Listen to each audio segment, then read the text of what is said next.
வார்த்தை ஏதும் பேசிட தோணல வாழ்வே இனி நீ தாண்டி காலம் அது பேசுற மாதிரி நானும் என தாரண்டி மொத்த சன்மம் ஒன்று போக கொஞ்சம் பாரண்டி.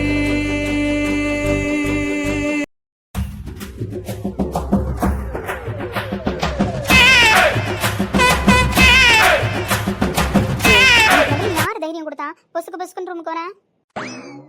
நான் உனக்கு கால் பண்ணேன், நீ தான் எடுக்கவே இல்லையே. உங்க அம்மா அப்பா வேற இல்ல, 2 days ஆகும் தான் நீ தான் சொன்னியே. அந்த தைரியத்துல தான் ஏறி குதிக்கிறேன். நான் சொன்னேன் அதுக்குன்னு நான் கால் பண்ணி எடுக்கலன்னா மெசேஜ் பண்ண வேண்டியதானே? மெசேஜ் பண்ண வேண்டியதானா? ஏய், வாட்ஸ்அப் ஓப்பன் பண்ணி பாருடி. ஓப்பன் பண்ண உடனே 100கணக்கான மெசேஜ் குவிஞ்சு போய் கிடக்கும். நான் ஏன் பார்க்கணும்? அதான் பெரிய இவனாச்சும் அட்வைஸ் பண்ண. அப்படி இருக்கும்போது எதுக்குடா இப்போ ரூமுக்கு வந்த? போ வெளியே போ. அது காலையில, இது ராத்திரி, எல்லாம் முடிஞ்சு போச்சுன்னா. என்ன மதியம் நடந்த பிரச்சனைக்குள்ள நைட்டு எனக்கு யாராவது என் மூலையில எரேசர் வச்சு எரேஸ் பண்ணிட்டாங்களா என்ன? ஒண்ணுமே எரேஸ் ஆகல, அப்படியே தலைக்கு மேலே ஏறி நிக்குது நீ பேசுனதெல்லாம். போனா போது நாங்கள் அசிங்கமா திட்டாம வந்துட்டேன். உன் ஃப்ரெண்ட்ஸ் முன்னாடி ஒன்று அசிங்கப்படுத்தக்கூடாது இல்லைன்னு வச்சுக்கோயா. நான் தனியாக இருக்கும்போது நீ இப்படிலாம் பேசியிருந்த பலர்னு ஒரு அறை விட்டுட்டு வந்திருப்பேன். அடிப்பியா? அது லிஸ்ட்ல இருந்துச்சா? இருந்துச்சு. முதல்ல நீ எதுக்கு ரூமுக்கு வந்த? அதுவும் ஆளே இல்லாத ஒரு வீட்டில் வந்து உட்காந்துருக்க. உனக்கு எவ்வளோ தைரியம்? ஆள் இல்லாத வீட்டில் உட்காந்துருக்கேனா? ஏய், முழுக்க முழுக்க உன் ஞாபகத்தை சுமந்துட்டு உட்காந்துருந்தேன் இவ்வளோ நேரம். என் ஞாபகத்துலையும் என் கனவுலையும் நினைவுலையும் என் ஸ்ரீநிதி இங்கே நடந்து போய்கிட்டு உலாவிக்கிட்டு கிடந்தா. இதுக்கு ஒன்றும் குறைச்சல் இல்லை. ஆமா, இவ்வளோ நேரம் போய் ஊர் சுற்றிட்டு வர உனக்கு என்ன தைரியம்? உங்கள் அப்பா அம்மாவும் வீட்டில் இல்லை, நீ வரும்போதும் தனியாக தான் வந்த. இசை கூட வருவேன்னு பார்த்தேன், அவளையும் காணோம். எங்கே போய் தனியாக சுற்றிட்டு வர? எனக்கு ஒரு ஃபோன் பண்ணியிருக்கலாம்ல, நான் உன் கூட வந்திருப்பேன். அம்மா எங்கே போனேன்? ஆமா நான் தனியா போறேன்னு ஒரு ஃபோன் பண்ண வேண்டியதான். தலைவர் அப்படியே கையிலே தூக்கிட்டு வந்து விட்டுருவாரு. அந்த அளவுக்கு என் மேல பாசம். நான் வெளியே போறேன்னு சொல்றதுக்கு நீ முதல்ல ஃபோன் எடுத்தாதானடா. நான் எத்தனை வாட்டி வெளியில போறேன், எப்ப வெளியில போறேன்னு உனக்கு ஏதாவது தெரியுமா? சொல்லு, உனக்கு ஏதாவது தெரியுமா? ஏய் போதுண்டி, கழுவி ஊத்தாத. இசையை கூட்டு போய் பஸ் ஸ்டாப்ல டிராப் பண்ண போனேன், அதானே? தெரியுதுல்ல, அப்புறம் என்ன வியாக்கியானத்துக்கு கொஸ்டின் கேட்கறேன்? அஜய் சொல்லிக்கிட்டு இருந்தான், அதனால எனக்கு தெரியும். ஆமா, உன் ரூம்ல எல்லாரும் ஊருக்கு போறாங்கன்னு கேள்விப்பட்டேன். அதனால பொழுது போகல, என்ன பண்றதுன்னு தெரியாம என்ன பார்க்க வந்திருக்கியோ? என்னடி இவ்வளோ கேவலமா பேசுறேன்? என் ரூம்ல எல்லாரும் வெளியில போறதெல்லாம் சரிதான், ஆனா எனக்கு ஒன்றும் பொழுது போகாமலாம் வரல. எனக்கு படிக்கிற வேலை 1000 இருக்கு. அதெல்லாம் விட்டுட்டு ஸ்ரீநிதியை பார்க்க வந்திருக்கேன். ஏய், 1000 வேலை இல்ல 2000 வேலையா கூட நீ படிக்கிறதே வச்சுக்கோ. போய் அந்த புத்தகத்தையே கட்டிக்கிட்டாள். நான் என்னவோ படிக்காதுன்னு உன் கண்ணை கட்டி வச்சு கையை கட்டி வச்சு விளையாடுற மாதிரி பேசுறேன். இப்போ எதுக்குடா என் ரூமுக்கு வந்த? மரியாதை வெளில போன்னு. மொத்த மரியாதையும் போச்சு. இதுக்கப்புறம் இவள்கிட்ட ஆர்குமெண்ட் பண்ணோம், அவ்வளோதான். என்ன என்ன அடுத்தது என்ன பேசலாம்னு யோசிக்கிறியா? எது வேணாலும் பேசி, இருக்கிற கடுப்பில் என்ன வேணாலும் பேசுவேன் நான். எவ்வளோ திமிரு உனக்கு? நான் பாசமாகவும் ஒரு கெத்தாகவும் என்னை பார்க்க வந்து நீ யார்கிட்ட சொன்னேன்? இசைக்கிட்ட சொன்னேன், வினோதினிகிட்ட சொன்னேன். என்னோட பெஸ்ட் ஃப்ரெண்ட் அவங்க தானே. அது ரெண்டும் போய் அவங்க லவர்ட்ட வளரும்னு எனக்கு என்ன தெரியும்? அதுவும் இசை கூட வளரி இருக்க மாட்டேன், வினோதினி மட்டும்தான் வளரி இருப்பா. மற்றபடி நான் காலேஜில் போஸ்ட் அடிச்ச ஓட்டினா என் கெரியரும் பாதிக்குன்னு எனக்கு தெரியாதா? அப்படி இருக்கும்போது நான் என்ன வேணுனேவா செய்ய போகிறேன்? இவருக்கு மட்டும்தான் கெரியர் இருக்குது, ஃபியூச்சர் இருக்குது, எல்லாம் இருக்குது. எங்களுக்குலாம் ஒரு மண்ணாங்கட்டியும் இல்லை. இவரை கல்யாணம் பண்ணிக்கிட்டு புள்ள பெக்கிற வேலை தான். அதுக்காக தான் நாங்கள் வெயிட் பண்ணிக்கிட்டு இருக்கோம். அதனால காலேஜ் பூரா தெரிய வச்சு எப்போ இவரை கல்யாணம் பண்ணிக்கலாம் தான் அப்படியே ஆசையாக காத்துக்கிட்டு இருக்கோம். நல்லா மூஞ்ச பற்றியா பேச வந்துருச்சு. இது நல்லா அட்வைஸ் பண்ணுறதுக்கு ஒரு அளவு உண்டு. அதை விட்டுட்டு எப்போ பார்த்தாலும் எதையும் தெரிஞ்சுக்காம அட்வைஸ் மட்டுமே பண்ணிக்கிட்டு இருந்தா ஒரு மனுஷி தாங்குவாளா? சொல்லு பக்கம். இருக்கிற டென்ஷனுக்கு ஏய், எனக்கு இப்போ தாண்டா ஜுரம் வந்துட்டு போச்சு. இன்னும் கம்ப்ளீட்டாக கூட சரியாகல. என்னை மூச்சு திணற பேச வச்சு ஒரே வழியாக போய் சேர வச்சிடாத சொல்லிட்டேன். இப்படி மூச்சு விடாம பேசுறாளே, எந்த ஒரு காரியா இருப்பா? என்னடா என்ன இப்போ போறியா இல்லை நானே கொண்டு போய் வெளில விட்டு வரவா? ஸ்ரீமா ஏன்டி இப்படி பேசுகிறேன்? நான் தான் தெரியாமல் பேசிட்டேன், ஒரு ஆதங்கத்தில் பேசிட்டேன்டி. உன் நேம் ஸ்பாயில் ஆகும்னு. நான் போயிடுவேன்டி. அதுக்கப்புறம் ஒரு வருஷம் நீ இந்த காலேஜில் படிக்கணும்ல, அந்த பயத்தினால தாண்டி அப்படி பேசினேன். அந்த வெங்காயம்லாம் எங்களுக்கும் தெரியும். அதெல்லாம் தெரிஞ்சுக்கிட்டு அதுக்கேற்ற மாதிரி தான் நாங்களும் நடந்துப்போம். நாங்கள் ஒன்று இங்கே எல்லாருக்கிட்டையும் சொல்லிக்கிட்டு தமரம் அடிச்சுக்கிட்டு நிற்கல. அதை ஃபஸ்ட்டு புரிஞ்சுக்கோ. என்ன சொல்ல வரேன்னு ஃபஸ்ட்டு காதில் வாங்கினியா? நீ மாட்டுக்கு அரையும் குறையுமா தெரிஞ்சுக்கிட்டு எவ்வளோ பேச்சு பேசிட்டேன். ஸ்ரீமா சாரின்னு சொல்லிட்டேன்டி. இதுக்கப்புறம் நான் அந்த மாதிரிலாம் பேச மாட்டேன், போதுமா? சரி, அப்படியே இருந்துட்டு போ. அதில் ஒன்றும் பிரச்சனை இல்லை. நம்ம 2 பேரும் மீட் பண்ணாதானே அதை போய் நான் தேவையில்லாமல் என் ஃப்ரெண்டுக்கிட்ட டிஸ்கஸ் பண்ண போகிறேன். நம்ம எதுக்கு மீட் பண்ணிக்கிட்டு? நீ சொன்ன மாதிரி நான் யாரோ மாதிரியே இருந்துக்கிறேன், நீ யாரோ மாதிரியே இருந்துக்கோ. அப்படியே கொஞ்சம் கொஞ்சமாக காதலையும் மறந்துடு. ஒன்றும் பிரச்சனை கிடையாது. நான் அதுக்கெலாம் ஃபீல் பண்ண மாட்டேன். ஏன்னா ஆல்ரெடியே என்னை ஒருத்த லவ் பண்ணுறானா இல்லையான்ற டவுட்டில் தான் நான் வாழ்ந்துக்கிட்டு இருக்கேன். அதனால் அப்படியே போட்டேன் என் லைஃப். ஒரே ஒரு நாள் பார்க்க வந்துட்டே நான் சந்தோஷப்படுறதுக்கு அதுக்கு அப்படியே ஆப்போசிட்டாக அதுக்கு மேலே கஷ்டத்தை கொடுத்துட்டேன். எப்படி இருந்துச்சு தெரியுமா எனக்கு நீ பேசுனது? சாரிடி. இப்படிலாம் ஒன்று மூஞ்ச வச்சுக்கிட்டு பேசாத. நான் சமாதானம்லாம் ஆக மாட்டேன். தேவையில்ல நீ போ. அப்புறம் நீ இங்கே வந்து பேசிட்டு போவேன். நான் ஏதாவது வாயை வச்சுட்டு சும்மா இல்லாமல் வளருவேன். அப்புறம் அதுக்கும் அடுத்த நாள் திட்டுவேன். உங்ககிட்ட பேசாமல் இருந்து சண்டை போடாமல் இருக்கிறதே நல்லா தான் இருக்குது. தேவையில்லாமல் உன்னை ஒரு நாள் பார்த்துட்டு அதை நினச்சி 10 நாள் ஃபீல் பண்ணுற மாதிரி நீ என்னை திட்டி சண்டை போட்டுடுறேன். அதனால் வேணாம். என்னால் இசைக்கிட்டையும் வினோதினிக்கிட்டையும் வளராமல் இருக்கவே முடியாது. அதனால் நம்ம 2 பேரும் இப்படியே இருந்துப்போம். முடிஞ்சால் நீ ஃபோன் பேசு, அதுவே எனக்கு போதும். நான் அப்படியே இருந்துக்கிறேன். அவ்வளோதானா? அவ்வளோதான், கிளம்பு. ஏய் என்ன ஏய்னா வேணாம்ப்பா, இந்த விளையாட்டுக்கு நான் வரல. உன்னை பார்த்து ஒரு நாள் பேசின சந்தோஷத்துக்கு அடுத்தது 10 நாள் என்னதில் தான் கஷ்டத்தை அனுபவிக்க முடியாதுன்னு சொல்லிட்டானே, நீ கிளம்பு. சரி, நான் போயிட்டு வரேன். என்னை மன்னிப்பல்ல. மன்னிச்சிட்டேன், நீ கிளம்பு. ஆனால் இந்த மாதிரிலாம் மூஞ்ச சோகமாக வச்சிருக்காத. சரி, நான் போவா? ஓ போகவா? போடான்னு சொல்லிட்டேன், போ. ஏய் என்ன வீடு என்ன ம், நான் கொஞ்ச நேரம் உங்ககிட்ட பேசிட்டு போகிறேன். அதுக்குன்னு கூப்பிட்டு இப்படி உட்கார வச்சிருக்கேன். ஏன் பிடிக்கலையா? பிடிக்கலன்னுலாம் இல்லை, நானா உன்கிட்ட வந்தால் கூட அவாய்ட் பண்ணுவே, இப்போ தானே கூப்பிட்டு மடியில் உட்கார வச்சிருக்கேன்னு கேட்குறேன். தெரியல, தோணுச்சு, அதனால. அம்மா சாப்பிட்டியா? யாரும் ரூமில் இல்லைன்னா எப்படியும் மெஸ் லீவ் விட்டுருப்பாங்கல்ல, சாப்பிட்டியா? ம், சாப்பிட்டேன். வெளியில் எப்போவுமே ஒரு அக்கா கடையில் சாப்பிடுவோம். ஹாஸ்டலில் ஃபுட்டு சரியில்லை பிடிக்கல அப்படின்னா ரெகுலராக அங்கே தான் சாப்பிடுவோம். அதனால அங்கே சாப்பிட்டேன். ஆமாம், எப்படி பூட்டின வீட்டுக்குள்ளே இவ்வளோ தைரியமாக ஏறி குதிச்சிருக்கேன்? அதுவா, எப்பவும் போல தான் ஏறி குதிச்சேன். ரொம்ப நேரமாக வெயிட் பண்ணி பார்த்துட்டு உனக்கு ஃபோன் பண்ணி பண்ணி பார்த்தேன், நீயும் ஃபோன் எடுக்கவே இல்லை. அப்புறம் இசைக்கு கால் பண்ணேன். அவள் என்னை பஸ் ஸ்டாப்பில் ட்ராப் பண்ணுறதுக்காக வந்தா. லீவுக்கு நானும் ஊருக்கு போகிறேன், அவள் மட்டும்தான் இருக்கா. இந்நேரம் வீட்டுக்கு போயிருந்துருப்பாளே, ஏன் நீ ஃபோன் பண்ணி எடுக்கலையா அப்படின்னு கேட்டா. சரி, எங்கள் அப்பா அம்மா இருந்தால் என்ன பண்ணியிருப்பேன்? உங்கள் அப்பா அம்மா இல்லைன்ட்டு அவளே சொன்னாலே, எல்லா இன்ஃபர்மேஷனையும் கேட்டுட்டு தான் ஏறி குதிச்சேன். ஆனால் அவள் சொன்ன டைமுக்கு நீ வந்திருக்கணும், நீ ஆளை காணமே. அதான் என்ன பண்ண இவ்வளோ நேரம்? நான் ஒன்றும் பார்க்கலான்னு உங்கள் ஹாஸ்டல் வாசலில் போய் நின்னேன். ஏன் எங்கள் ஹாஸ்டல் வாசலில் போய் நின்னியா? ஆமாம், வினோத் சீனியர் கிட்ட கேட்டேன். அவர் சொன்னார், சரவணன் எங்களெல்லாம் சென்ட் அப் பண்ணுறதுக்காக பஸ் ஸ்டாப் வரைக்கும் வந்தான், அதனால் ரிட்டன் இப்போ தான் ஹாஸ்டலுக்கு வருவான், நீ வேணால் வெயிட் பண்ணு பேசிட்டு போகலாம் அப்படின்னு சொன்னார். அவருக்கு ஃபோன் பண்ணி கேட்டேன், அப்போ தான் அப்படி சொன்னார். அண்ணா வெயிட் பண்ணேன், உன்னை காணோம். நீ வேறு ரூட்டில் எங்கள் வீட்டுக்கு வந்திருப்ப போல்.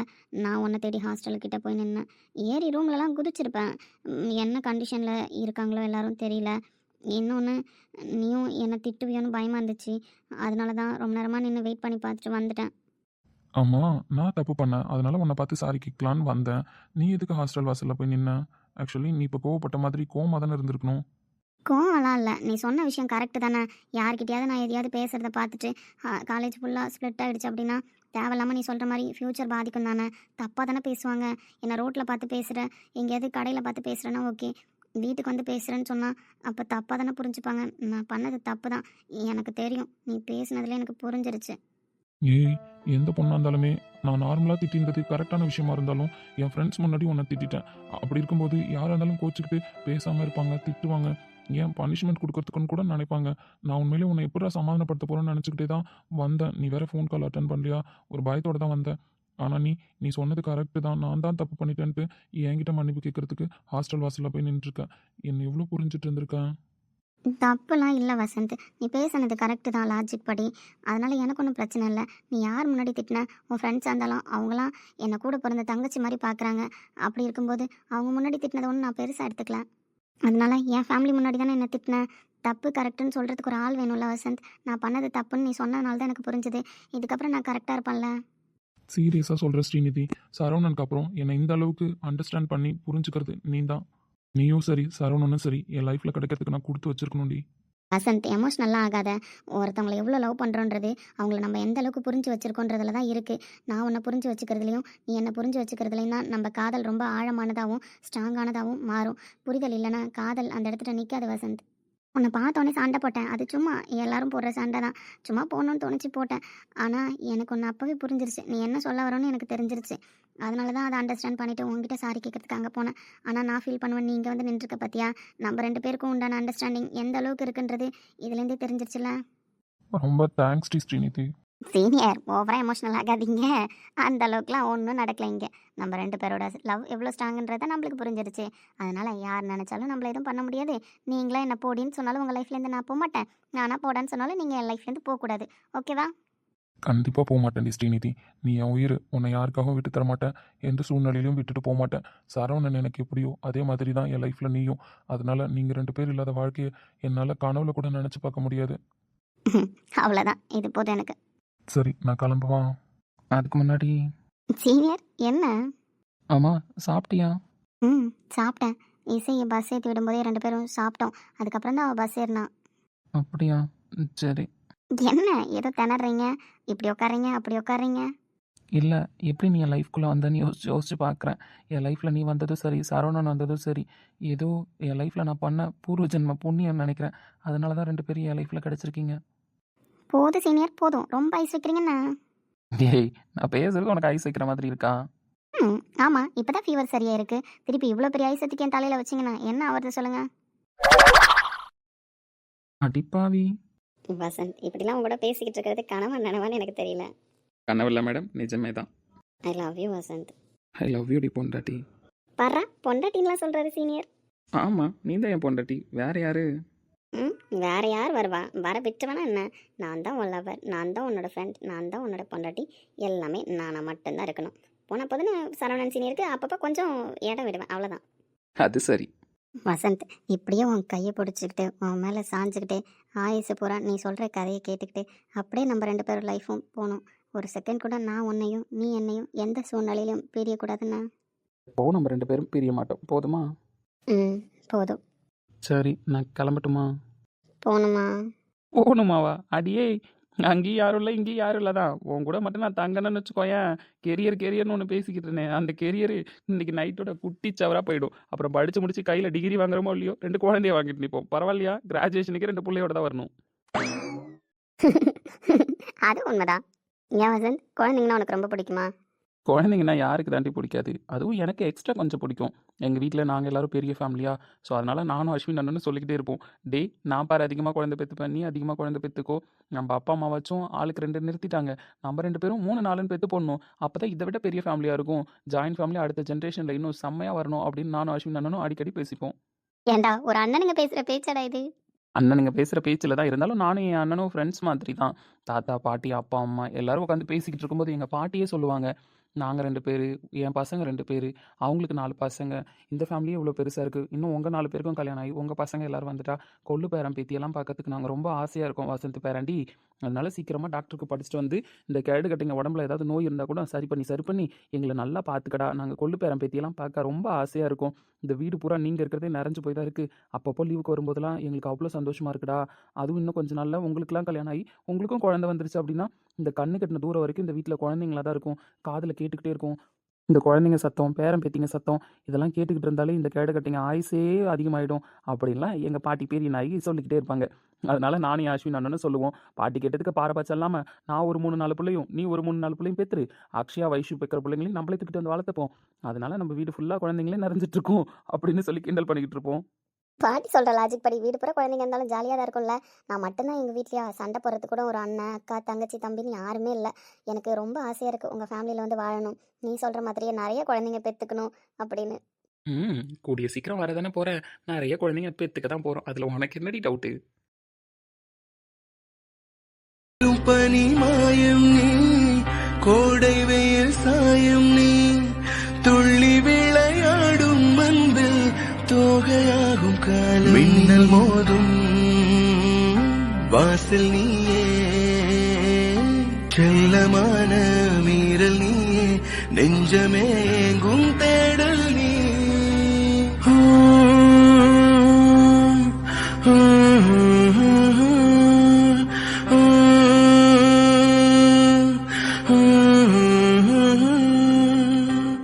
சரி, நாளைக்கு வெளியில் போகலாமா? பாரா, தைரியமாக சீனியர் வெளியிலலாம் கூப்பிட்றாரு.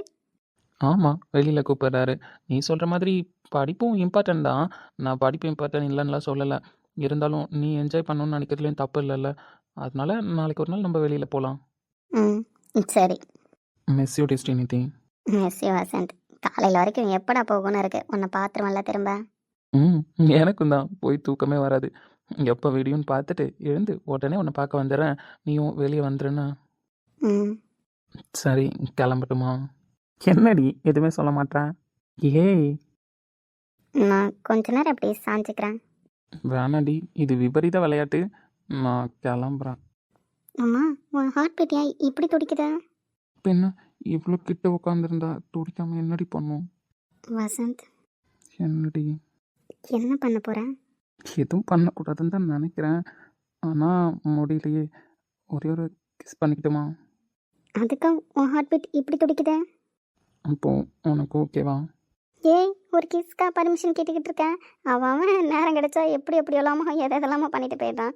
ஒரு கிஸ்ஸுக்கு நீ இன்னும் பர்மிஷன் கேட்டுட்டு இருக்க பத்தியா? உங்ககிட்ட ஒன்றும் சொல்கிறதுக்கு இல்லை, நல்லவனாயிருடா. அதுக்கு நீ இவ்வளோ நல்லவனா? நான் ரொம்ப ஜெனுன், கேட்டுட்டு தான் பண்ணுவேன். சரி அப்போ பண்ண வேணாம், நீங்கள் எனக்கு விருப்பம் இல்லை. நான் பண்ணுவேன். இப்போதான் சார் ஏதோ பர்மிஷன் கேட்டு தான் பண்ணுவீங்க, இல்லைன்னா பண்ண மாட்டேன்னீங்க. ம் பிடிக்கும். வசந்த், கமனரே ஏன்னா கிஸ் பண்ண போகிறேன். சும்மா சொன்ன நினைச்சேன், அதெல்லாம் வேணாம். வேணும் ப்ளீஸ் டீச்சர்லும் ஒன்று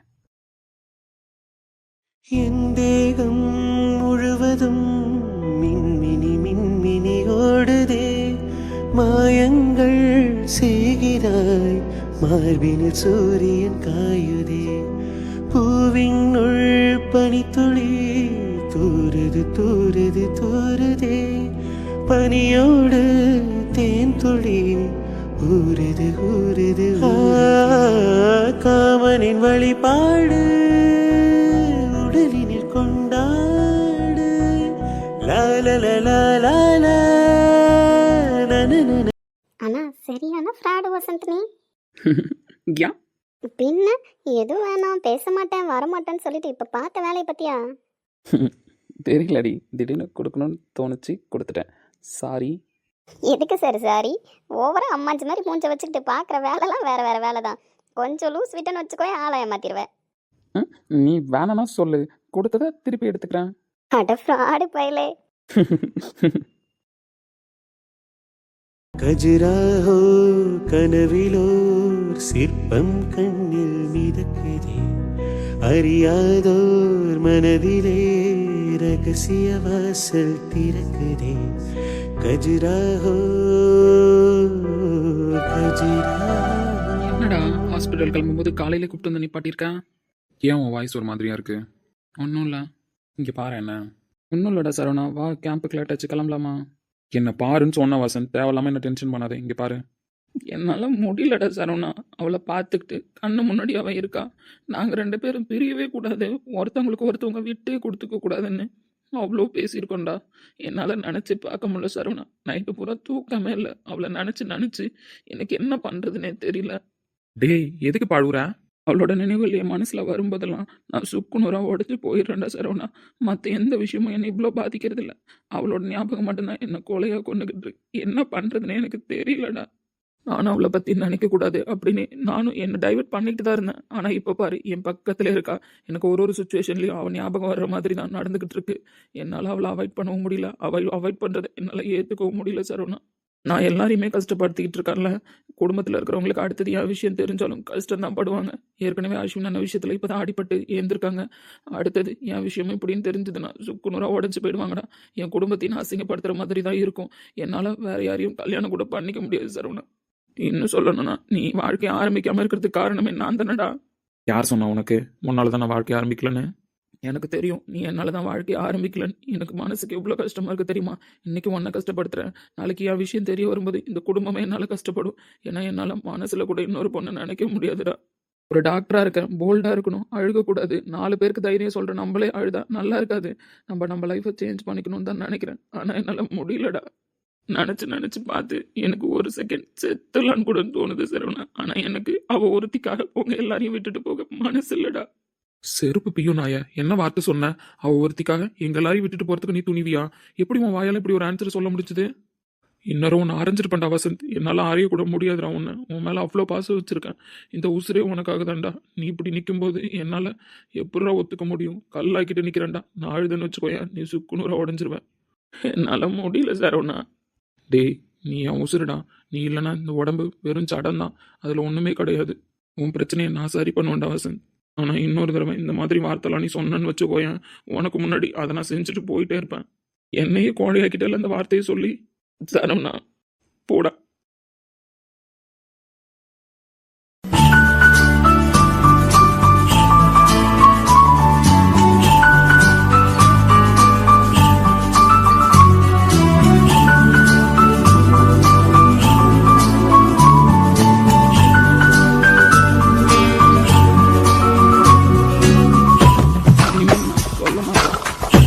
சொல்லிட்டேனே, இதுக்கப்புறம் நீ சொல்லி பாரு. நீ சொன்ன அப்படின்னா அது முட்டாள்தனமான விஷயமா இருந்தாலும் பரவாயில்ல, உனக்கு முன்னாடி அதை செஞ்சுட்டு நான் போயிட்டே இருப்பேன். டேய் சரி ஒன்று சொல்லு, உன் வாழ்க்கையில் நான் எது பண்ணாலும் அது உன் நல்லதுக்கு தான் இருக்கும்னு நம்புறல்ல? உன்னை தவிர என் வாழ்க்கையில் நல்லது கெட்டதை பற்றி யாருடா யோசிக்க போகிறா? உன் லைஃப்பில் ஒரு டிசிஷன் எடுத்துகிட்டு வந்திருக்கேன், உன்னையே கேட்காம. நீ என் பேச்சை கேட்பேன்னு நம்புகிறேன். சொல்லுடா, செய்கிறேன். அதை சொல்லலான் தான் உன்னை தேடினேன். கடைசியில் நீ ஒரு மாதிரியாக இருந்தியா, அதான் வெளியில் கூப்பிட்டு வந்து பேசினேன். கண்ணெல்லாம் ஏற்கனவே செவந்திருந்ததுடா. நைட்டு பூரா தூங்காமல் ஏதோ நினச்சிட்டே இருந்திருக்க. அழுகையை ஃபஸ்ட்டு ஸ்டாப் பண்ணு. இப்போ ஸ்டாப் பண்ணவே மாட்டியா? ஸ்டாப் பண்ணிட்டேன். போதுமா? நீ ஃபேஸை மாற்றுடா. அப்போ லவ் யூ சொல்லு. லவ் யூ மச்சான். இப்படிலாம் பண்ணாதடா வசந்த். ஒரு செகண்ட் நீ அழுதது எப்படி இருந்துச்சு தெரியுமா? சரி, நான் சிரிச்சிட்டல, நீயும் சிரிச்சு காட்டு. சரி, இப்போலாம் வரல. நீ சொன்னா நான் நார்மல் ஆகிட்டேன். ஆமாம், என்ன பிளானு? நீ சிரிச்சாதான் நான் சொல்லுவேன். இப்போ அப்புறம் கிஸ் பண்ணிட்டு வேண்டா. டேய், சிரிச்சிட்டேன். போதுமா? லவ் யூடா மச்சான். ஏய், இதை மட்டும் இந்த சின்ன பையன் பார்த்தா வயிறு எரிஞ்சு செத்துருவான். ஐயோ, சின்ன ஒன்னே தான் ஞாபகம் வருது. அவனை கூப்பிட்டு தாண்டா வந்தேன். கூப்பிட்டு வந்தியா? பில்டப் பண்றணும், பீலா விடணும், அது முக்கியம் இல்ல. நம்ம எது பண்ணாலும் இந்த உலக நம்மள உடனே உத்து பார்க்கணும். நாதாரித்தனம் பண்ணாலும் நாசுக்கா பண்ணணும்டா. ஆனா நம்ம பண்றது 4 பேருக்கு புரியப்படாது, தெரியப்படாது. ரொம்ப அழுது புலம்பிட்டு இருந்தேன். இப்ப நீ இந்த சீனை பார்த்துட்டேன்னு தெரிஞ்சதுக்கு அப்புறம் தான் என் மனசு ரொம்ப ஆறுதலா இருக்கு பாரு. ஆமா சின்ன, ஏன்டா ஒரு சைடா பாக்குற? ஒரு சைடா பாக்குறேன்னா இந்த அட்மினை முதல்ல கலரை மாற்ற சொல்லுடா. வெள்ளை கலர் பேப்பர்லேயே போடுறதுனால என் கண்ணை உருட்டி உருட்டி பார்க்குற ரியாக்ஷன்லாம் உங்களுக்கு தெரிய மாட்டுது. நாளையிலேருந்து கலர் பேப்பரில் தான் வருவேன். அப்போ தான் என் கண்ணை நான் உருட்டி பார்க்குறேன்னா முறைச்சி பார்க்குறேன்னான்னு உங்களுக்குலாம் தெரியும். ஆமாம், இவர் பெரிய ஹீரோ உள்ள என்ட்ரி ஆகிட்டாரு. இதுக்கப்புறம் கலராக இவருக்கு சொக்கா வேற தராங்க. மூடிட்டு வெள்ளை கலர் பேப்பர்ல ஏறா. டேய், எனக்கு என் ஃபேன்ஸ் இருக்காங்கடா, அவங்க சொல்லுவாங்கடா. சொல்லுங்க, அட்மின் கலர் சொக்காவை போட்டு என்ன காட்டணுமா, இல்லை வெள்ளை கலர் பேப்பர்ல காட்டணுமா? எல்லாரும் கமெண்ட் பண்ணிட்டு போங்க. நாளைக்கு இந்த ஒட்டுண்ணியை வச்சுக்கிறேன் நான். இதுக்கு ஒன்றும் குறைச்சல் இல்லை, ஆடா தானே. டேய், கம்முன்னு இருங்கடா. நான் எதுக்கு இவனை வர சொன்னேன்றதே மறந்துட்டேன். டேய் சின்னு, நான் ஒரு பேப்பர் எழுதுனல, அது எங்கடா? பொண்டாட்டி கூட இத்தனை மொத்தம் கொடுத்துருப்பேன்னு தெரில. அப்படி சவுண்டு கேட்குது. எப்படி இருக்கு தெரியுமா அந்த சவுண்டு? என் காதுக்குள்ள கடுப்பாகுதுடா. சின்னும் அது ஞல்லடா. ஓ டேய், கம்முனுடா. சரி விடு ஒட்டுண்ணி. உன் வாழ்க்கையில் ஏதோ நல்லது பண்ணலான்னு அவன் ஏதோ பேப்பர்லலாம் எழுதிட்டு வந்தான். என்ன விஷயம்னு அவனை கேளு. என்னடா இவன் ஏதோ சொல்கிறான்? சொல்லடா அவன்கிட்டயும். டேய் வசந்த், நைட்டு அம்மா வந்து என்கிட்ட பேசிக்கிட்டு இருந்தாங்க. நானும் அன்பும் ஏந்து போயிட்டோம்ல. அப்போ போகும்போது அம்மா என்கிட்ட ஏதோ பேசணுன்னாங்க. என்னன்னு போய் கேட்டேன். அம்மா பேசுனாங்களா? ஆமாம். அன்னைக்கு ஸ்ரீநிதிக்கு உடம்பு சரியில்லாமல் போச்சுல, ஒரு 2 டேஸ்க்கு முன்னாடி நானும் ஹாஸ்பிட்டல் போயிட்டேன். நீ மட்டும்தான் இருந்திருக்க. அவங்கள கஞ்சிலாம் வைக்க சொல்லி கூப்பிட்டு போய் கொடுத்துருக்கியே. ஆமாம்.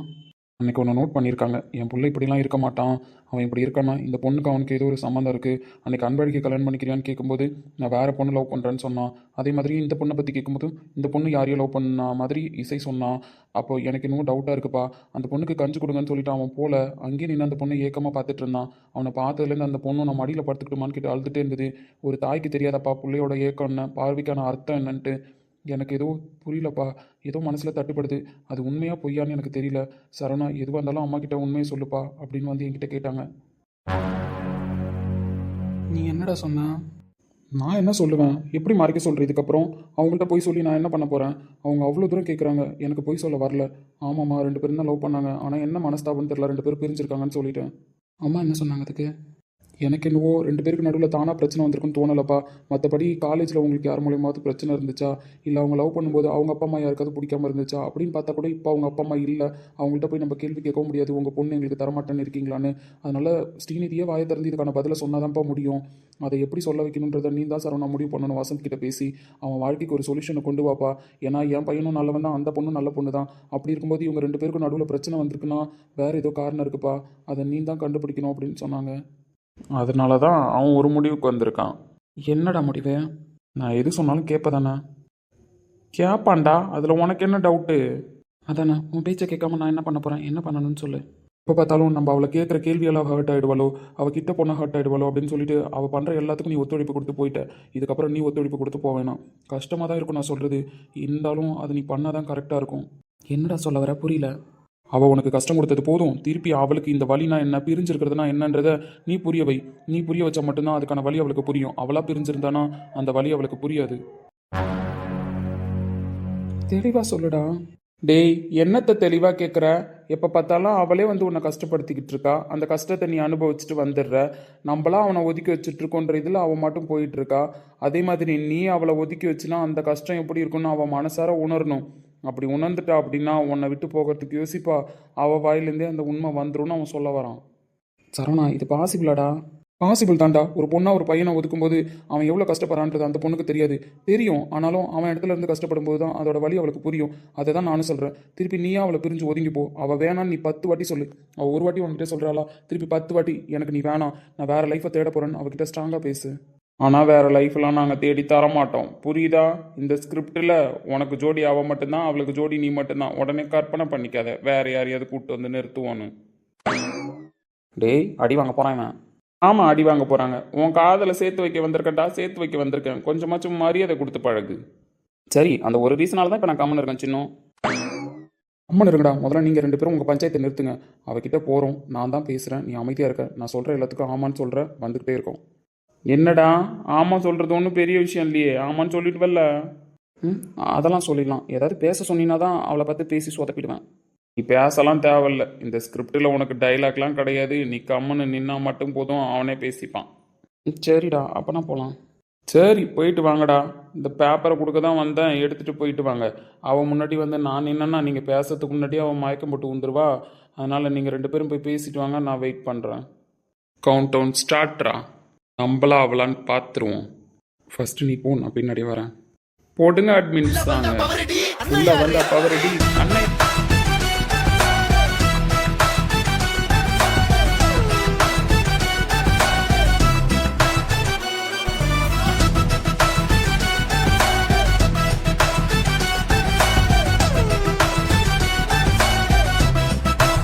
அப்புறம் ஒரு சிஸ்டர் பர்த்டே விஷஸ் பண்ண சொல்லியிருந்தாங்க. ஒரு சிஸ்டர் விஷ் பண்ண சொல்லி கேட்டிருந்தாங்க. அவங்க நேம் வந்து சந்தியா அருண் கிருஷ்ணன். அந்த ஐடியிலேருந்து தான் வந்திருந்தது. நேமும் அதான் சொல்லியிருந்தாங்க. சிஸ்டர், லேட்டாக வீடியோ வந்தாலும் மன்னிச்சிருங்க. ஏன்னா இந்த வீடியோ கூட அட்டாச் பண்ணி இந்த வாழ்த்து சொன்னதுனால லேட்டாக வருது. Wish you many more happy returns of the day Sandhya Arun Krishnan sister. Sorry for the late wishes sister. Wish you many more happy returns of the day Sandhya. ஆமாப்பா, இந்த சின்ன சார்பாக உங்களுக்கு இனிய பிறந்த நாள் வாழ்த்துக்கள். இன்று போல் என்றும் மகிழ்ச்சியாக எல்லா வளமும் பெற்று சீரும் சிறப்புமாக வாழ எல்லாம் வல்ல இறைவனை இந்த சின்ன உங்களுக்காக பிரார்த்தனை செய்து கொள்கிறேன். ஓகேப்பா, வீடியோ லேட்டாக வந்தாலும் பார்த்துட்டு எல்லாரும் கமெண்ட் பண்ணுங்கள். வசந்த் லைஃப்பில் என்ன முடிவு எடுத்துகிட்டு நாளைக்கு யோசிச்சுட்டு வந்து வீடியோ பாருங்கள், ஓகேவா? அப்புறம் இன்னொரு விஷயம், டே ஒட்டும் நீ சொல்கிறா. என்ன விஷயம்னா, நாங்கள் எல்லாரும் லவ் யூ சொல்கிறது உங்களுக்கு பிடிச்சிருக்குன்னு சொல்கிறீங்க. ஸோ எல்லாருக்கும் ஒரு வாட்டி லவ் யூ மெசேஜ் சொல்லலான்னு இருக்கோம். Love you my dear family members. And miss you. Okay, bye.